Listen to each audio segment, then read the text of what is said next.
capable of doing. The other part of that is that as I talk to people across the state, they are facing the highest levels of job, food, health, and now educational uncertainty and insecurity that they've ever faced in their life. And it's been widely documented, and I can say this as a former member of the Winston-Salem County Board of Education, as well as the State Board of Education in North Carolina, that the potential to create economic inequalities as a result of this COVID, a lot having to do with educational delivery, is very real.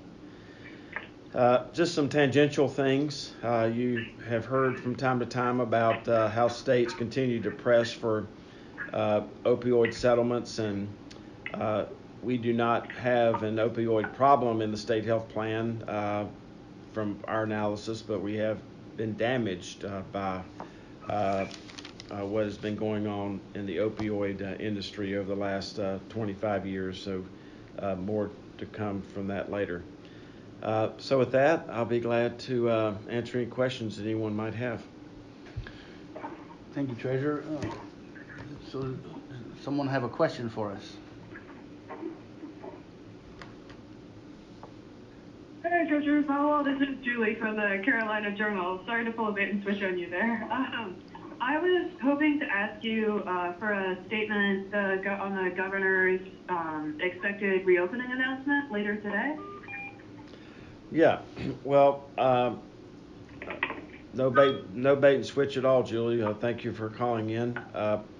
I'll just say what I've always said, that is as often as we can to push the power. We need to take every opportunity to push the power away from Raleigh down to the common sense of North Carolinians, starting with the local elected officials on so many different subjects. This one size fits none. Some of these one size fits none policies has wreaked economic havoc, destroyed the joy of achievement, and in some cases upward mobility for our citizens. And now with what people are expecting to be announced this afternoon, it's just a more indication that Raleigh needs to get out of the way. And I say that simply because, as the state treasurer, I wouldn't trade places with any other state our size, except we have to get the policies right. And the policies on our economy have to be transparent. They have to be data-driven. They have to be challengeable, which means every assumption has to be challenged, so that we don't institute policies where one size fits none. And they need to be consistent. And I think with the news that you saw yesterday, for example, is from some major gym chains, that it's just been very inconsistent, and this one size fits none has really held our state back in some respects, and as well as our small businesses. Do you have a follow-up, Julie? Yeah, sorry, I just muted myself. I was also hoping to ask about the future of the state pension plan. It's hitting historic highs this week. Are there any points for future concerns with the stock market and the economy? Well, I've never seen a larger disconnect between what the stock market's doing and what I observe boots on the ground and what I'm seeing in the economy. So either the economy is going to be wrong or the stock market's going to be wrong. What I will tell you is that as I've said in many previous interviews, that as long as I'm the state treasurer of North Carolina, I'm committed to preserving, strengthening, but figuring out a way to sustain this plan for the next generation of public service workers, those that teach, protect, and otherwise serve. Now, that's particularly challenging for lots of different reasons, but the main one, which is I've not discussed very often since I've been the keeper of the public purse, is that a few years ago, maybe less than 3 years ago, this plan crossed a precipice. It's a precipice that all of you have heard about your entire lifetimes regarding the Social Security system, but you've never heard about regarding the North Carolina retirement system.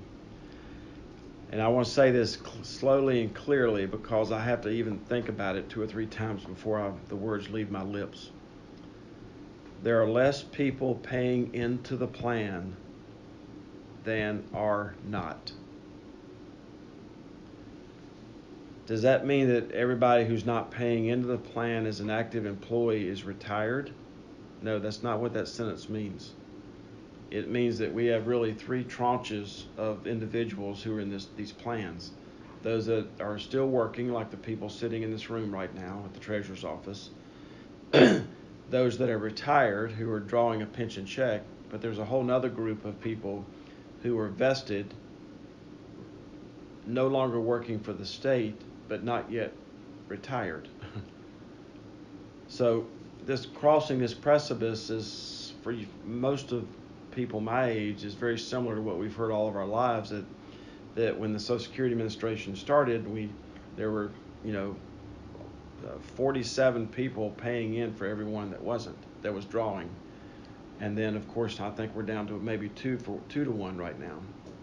And I'm just asking you to sort of mentally apply that same trend to the North Carolina retirement system. So this happened over the last 2 or 3 years, that now mathematically there are less people paying into the plan than are not paying into the plan. And that in and of itself creates real challenges. You have another question, Julie? Just to make sure that I got it right, less people paying into the plan. Okay, perfect. That's obviously not perfect. How does the current economy affect its outlook with all of the uncertainty? Well, and so let me say it again, and I'm saying it for my benefit, not yours. There are less people paying into the plan than are not, and then there's a period there. And then everything else falls from that sentence. So economically, the plan remains one of the best funded plans in the United States. Moody's designated us last fall as a percentage of gross domestic product, as a percentage of per capita income, and one other measure, that this pension plan was number 1 in the country of all the pension plans in terms of its burden and its ability to continue being funded in an economic downturn. So that's all great news. The headwinds come from at least 4 major sources. Number 1, when Treasurer Bowles was the treasurer, interest rates, Julie, I know it's shocking for you to believe this, we're at 10% on government bonds. So you could literally put all the pension plan into government bonds and jump over the hurdle at that time, which was either 4 or 7%. Wow. You don't have to be I know, Julie, I bought my first house during that environment, and the mortgages were 11%, by the way. So my point of saying that to you is that why should you care about me bringing this in to ask me anything? Because this plan has about $35 billion in fixed income investments that earn interest. So when you're hauling bowls and your hurdle is either 4 or 7.5%, and you can just stick the money in government bonds and be guaranteed 10, it's really easy on that part of the treasurer's job to be the state treasurer. As you know, interest rates are at 0. So that's number 1 headwind. A second headwind is that the minimum retirement age was taken out of the plan adjusted at least a couple of times, but then completely removed about 35, 40 years ago. The third blessing is that life expectancies have expanded. When I was in high school in the late 70s, there were approximately 300 people over the age of 90 getting a pension check from this pension system. Last month it was 7,400. So what I'm just saying to you is not emotional or political, it's just mathematical. Interest rates have plummeted. As you know, you've heard about this lots in the past. Wall Street fees went up at least 15-fold. Interest rates plummeted. Wall Street fees went up 15-fold. People retiring earlier than ever expected, and then they're living longer. And so when you combine all that with how we flatten the curve, not just in this state, but in the country, in some respects the world, flatten the economic curve associated with COVID-19, you can see how important your question really is. All right. Thank you so much. Thank you, Julie. Hey, Julie, I just want to add that, any vibrant, the velocity and the health of any economy is based on three things: hope, the joy of achievement, and upward mobility. And, when people are locked down, they can't move. And when you can't move, you can't consume. And when you can't consume, you're not generating the things in the economy that make those things possible.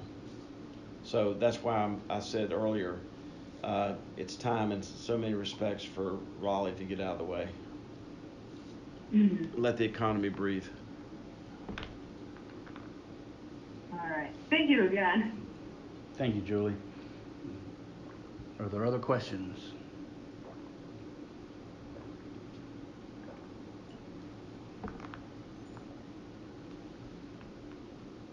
Anyone? Hey, this is Dave Mildenberg. Hey, Dave. I think I unmuted correctly.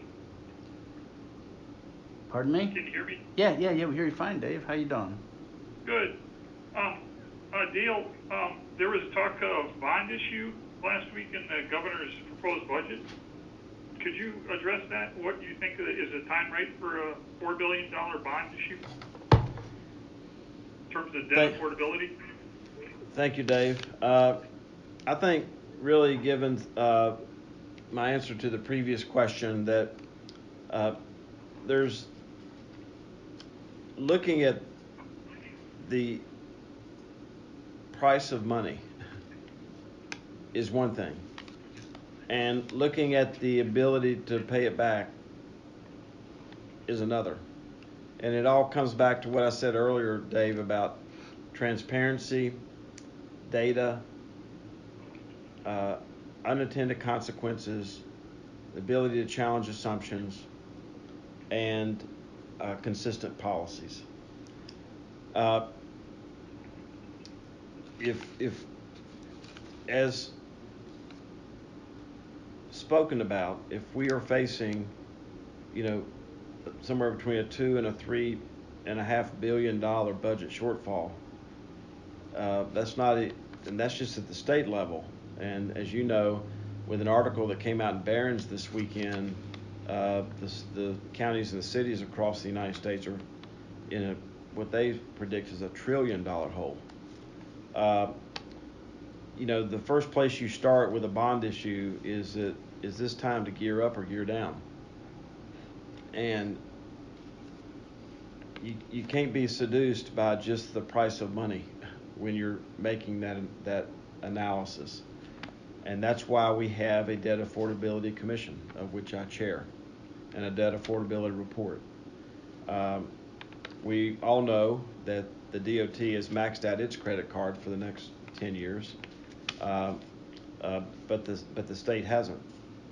And looking at these issues and actually where the money's going it needs to be a very eyes open conversation, especially if you look at not how you feel about higher education or K-12 education, but what are those deliveries of those products going to look like over the next 10 years? And do they need as much?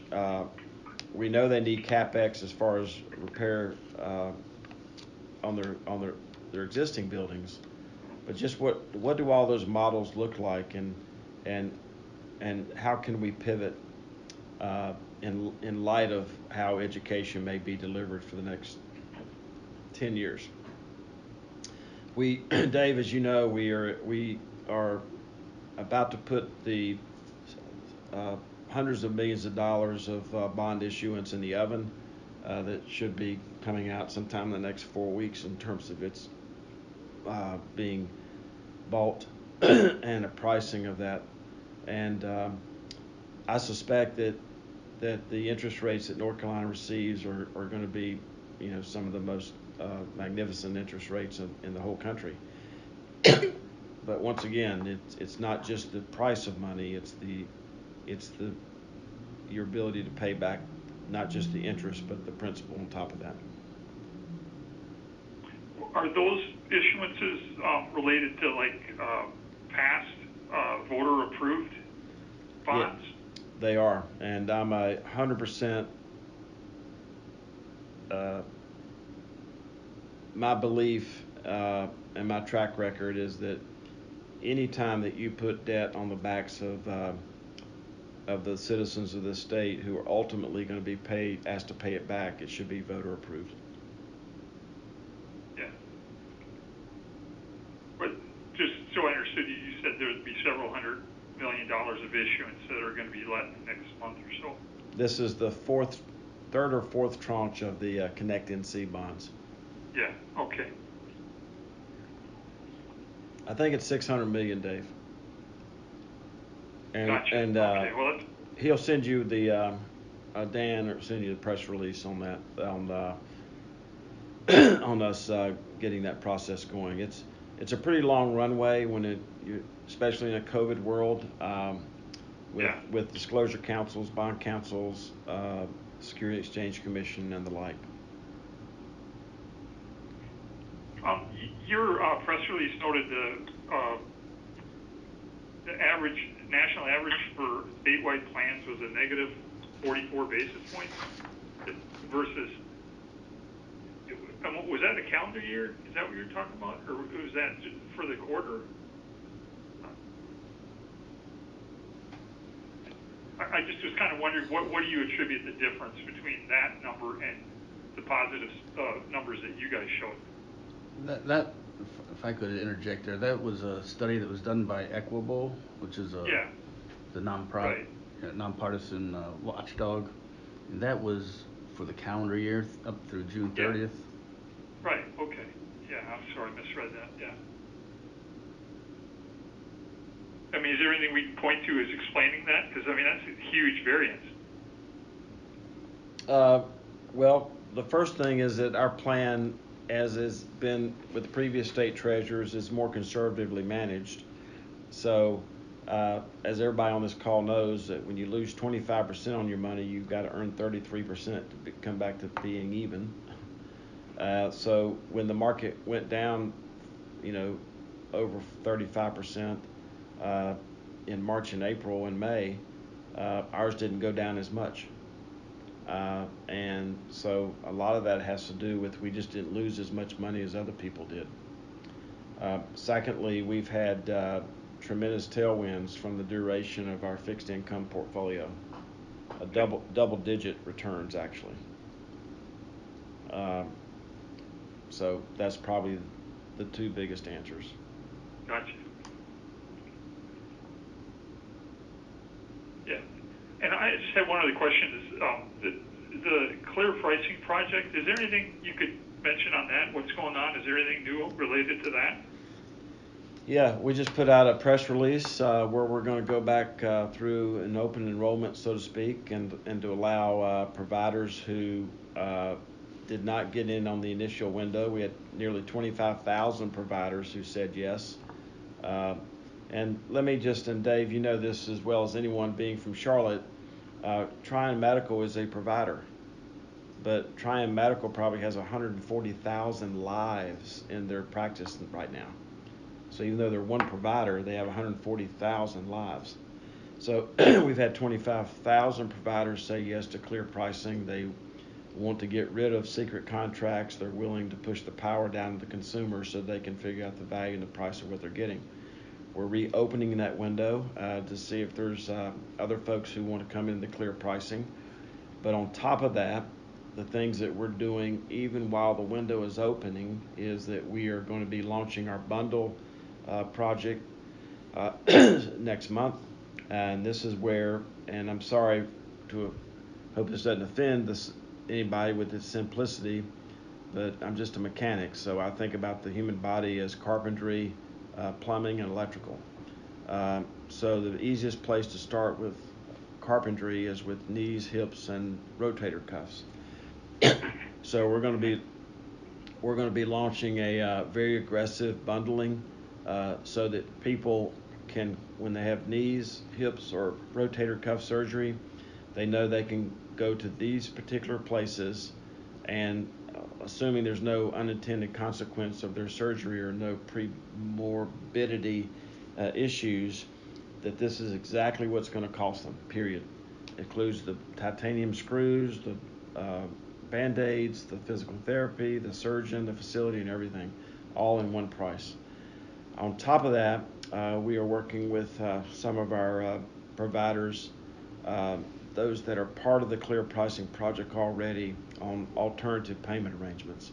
So there's three things going on in answer to your question. A, we've opened enrollment back up for new folks, new providers who want to be a part of the Clear Pricing. And I want to remind the listeners on this call, we have major hospitals in North Carolina who stood to make millions more money under the Clear Pricing Project, and they said no. They stood to make millions more by getting rid of secret contracts, and they said no. So we're opening the enrollment window. We're fast forwarding our approach to bundles, and then we're working with alternative payment arrangements with the people who are in the Clear Pricing Project.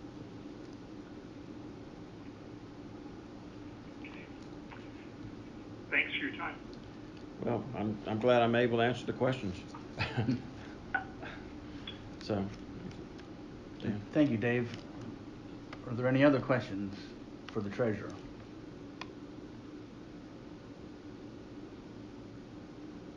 Okay. If not, we'll have some closing statements.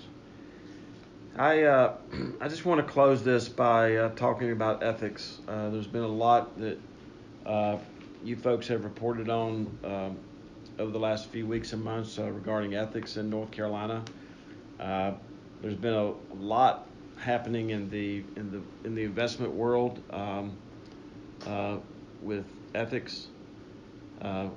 The newly anointed chief investment officer in California has lost his job after just 18 months on the job, and I presume that's probably one of the largest, not the largest pool of public money, pension money in the world. And my reason for bringing all this up is that ethics are just such a large part of our society in every single way. Ethics is not what you do when someone's watching. Ethics is what you do when somebody's not watching. And that we are singularly focused at the Treasurer's Office as the keeper of the public purse of making sure that ethics yesterday, today, and tomorrow remain the driving linchpin of the culture of our agency. And since I've been here, I've seen zero evidence otherwise. And as you can imagine, if you just read the trade publication that comes out every week, Pensions and Investments, if you just read that big publication once in a while, you can see how there's so many 401, 403, 457 plans, pension plans that all across the United States, some in states close to ours that have ethical issues. Mercer just paid a $40 million in damages for a conflict of interest they had. So, as I said earlier, we are really completely focused on our loyalty and our duty of care to those that teach, protect, and otherwise serve, and taxpayers like them. Because we don't think that ethics are just a large part of what we do. We think that ethics are a huge part of everything that goes on in our society in every way, shape, and form. So I appreciate you joining us today. We look forward to being on the call next month, and there'll be more to come at that time about some of the stresses I think we're going to be become more apparent with the counties, the cities, and the water and sewer districts across North Carolina. I think we're going to see more evidence of the unintended consequence of one size fits none in some of the policies over the last few months in North Carolina, and we'll be able to talk more about where we are in terms of the health plan and our success, not just going through open enrollment with our members, but also opening the Clear Pricing Project to new participants. So with that, I hope that you all will wear your mask and be safe, and we'll see you next month.